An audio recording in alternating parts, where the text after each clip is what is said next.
Gaza में चल रहे खूनी संघर्ष के बीच हमास ने बुधवार को एक ऐसा संकेत दिया जिससे अब ये समझा जा सकता है कि बीते कुछ दिनों के अंदर शांति लौट आए।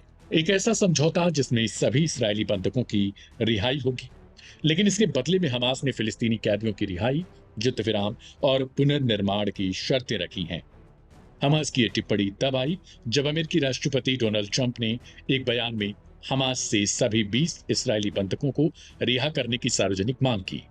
हमास के प्रवक्ता ने बयान जारी करते हुए कहा, हमास पुष्टि करता है कि वह एक व्यापक समझौते को लागू करने के लिए तैयार है, जिसमें सभी बंधकों की रिहाई और सहमति के अनुसार फिलिस्तीनी कैदियों की रिहाई शामिल होगी। हमास ने यह भी साफ किया कि यह समझौता सिर्फ बंधकों तक सीमित नहीं रहेगा। इसमें गाजा में युद्ध का अंत, इस्राएली सेना की वापसी, सीमा चौकियों को खोलना और गाजा के पुनर्निर्माण का कार्य शुरू करना भी शामिल होगा। लेकिन इस्राएली प्रधानमंत्री बेंजामिन नेतन्याहू के कार्यालय ने हमास की इस पेशकश को सिरे से खारिज करते हुए उसकी आलोचना कर डाली। इस्राएली सरकार का रुख अब भी स्पष्ट है, हमास के खात्मे तक लड़ाई जारी रहेगी। यह संघर्ष 7 अक्टूबर 2023 से जारी है, जब हमास ने इस्राएल के दक्षिणी हिस्से पर अभूतपूर्व हमला किया था। उस हमले में 1200 इस्राएली नागरिक मारे गए और 250 से ज्यादा को बंधक बनाया गया। इसके जवाब में इस्राएल ने गाजा पर व्यापक सैन्य कार्रवाई शुरू की, जो अब तक थमी नहीं है। गाजा के स्वास्थ्य मंत्रालय के मुताबिक अब तक युद्ध में 63,000 से अधिक फिलिस्तीनी मारे जा चुके हैं। गाजा की 70% से ज्यादा बुनियादी ढांचा पूरी तरीके से तबाह हो चुकी है। संयुक्त राष्ट्र और तमाम मानवीय संस्थाएं लगातार युद्ध विराम की अपील कर रही हैं, लेकिन जमीनी हकीकत यह है कि दोनों पक्षों की शर्तें अब भी एक दूसरे के बिल्कुल उलट हैं। हमास कहता है पहले युद्ध रुकी तब बंधक छोड़े जाएंगे। इस्राएल कहता है पहले बंधक छोड़ो फिर बात होगी। अब बड़ा सवाल है, क्या बंधकों की रिहाई के बदले युद्ध विराम मुमकिन है या फिर यह संघर्ष और लंबा और खूनी होता जाएगा। लेकिन इन सब के बीच अगर कोई गजा में पिस रहा है तो वो है आम जनता, आम फिलिस्तीनी, जो अपनी जमीन के हक की लड़ाई के लिए ना अपनी जमीन छोड़ सकते हैं और ना ही मौत को टाल सकते हैं, क्योंकि लगातार इस्राएली मिसाइलें, इस्राएल की सेना और वहां से चलने वाले गोला बारूद उनकी जानों को छीनते जा रहे हैं। क्या बच्चे, क्या बुजुर्ग और क्या महिलाएं, कमोबेश सबके साथ एक जैसा सलूक। यहां तक कि खाना लेने के लिए लाइन में लगे लोगों की भीड़ को भी गोलियों से रौंदा जा रहा है। कभी यह आरोप हमास पर मढ़ा जाता है तो कभी आरोप आईडीएफ पर। लेकिन इन आरोपों के बीच सवाल तो यह है कि उन आम जिंदगियों की क्या कीमत है, उनकी आखिरकार गलती क्या है जिसकी सजा उन्हें दी जा रही है मौत के रूप में। देखना यह होगा कि क्या शांति वाली बात एक बार फिर से पटरी पर लौटती है या फिर वापस से गोला बारूद ही इन सब चीजों का अंत होता है। इस रिपोर्ट में बहरहाल इतना ही।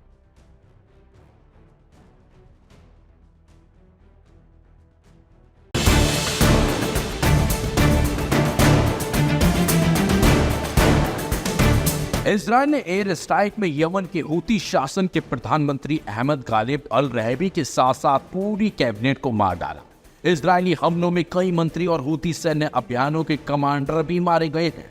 प्रधानमंत्री और नेताओं के मारे जाने से हूती गुस्से में है और उन्होंने इजरायल को इसकी भारी कीमत चुकाने की बात तक बोल डाली। बल्कि हूतियों ने इजरायल से इन हमलों और मौतों का बदला लेना भी शुरू कर दिया है। इसकी शुरुआत हूतियों ने लाल सागर से की, जहां हूतियों ने एक इजरायली समर्थक जहाज को उड़ा डाला, जिसके बाद अब पश्चिम एशिया में तनाव की एक और लहर देखने को मिली है।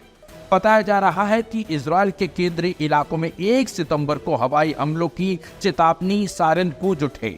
बाकायदा इजरायली रक्षा बलों ने इसकी पुष्टि करते हुए बताया कि यमन की सीमा से दागी गई एक लंबी दूरी की मिसाइल को इजरायली एयर डिफेंस ने सफलतापूर्वक नष्ट कर दिया। लेकिन आपको बता दें, आईडीएफ के हमलों में प्रधानमंत्री की मौत के बाद हूती इजरायल के खिलाफ तांडव मचा रहे हैं। 1 सितंबर को मध्य इजरायल में सायरन बजने लगे जब आईडीएफ ने यमन से दागी गई एक मिसाइल की पहचान की। ईरान समर्थित हूतियों ने दावा किया है कि उन्होंने 2 बैलिस्टिक मिसाइलों का इस्तेमाल करते हुए दोहरे सैन्य अभियान शुरू किए हैं।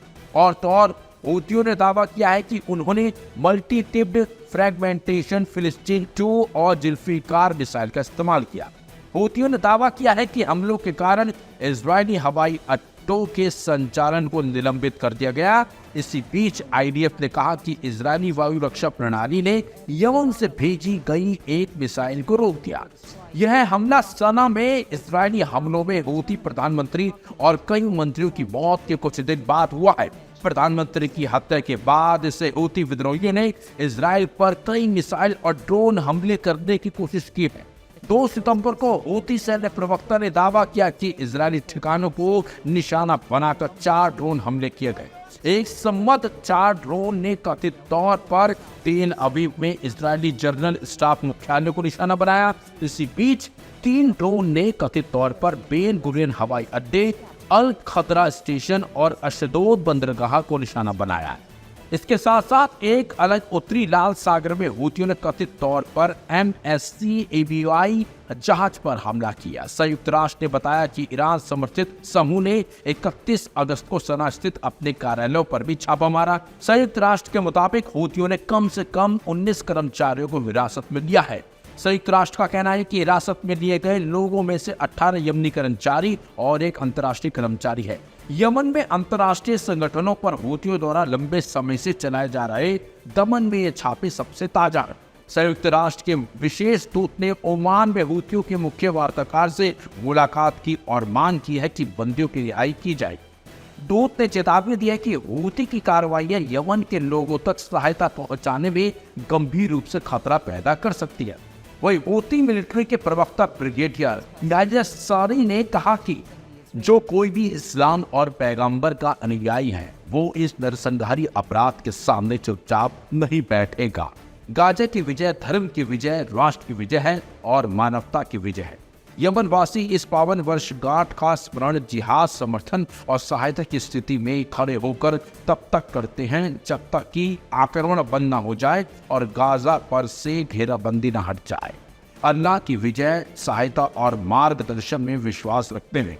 यमनी सशस्त्र बल इस बात की पुष्टि करते हैं कि इजरायली दुश्मन को सुरक्षा और स्थिरता नहीं मिलेगी और आने वाले समय में हमारे अभियान और ज्यादा तेज होंगे।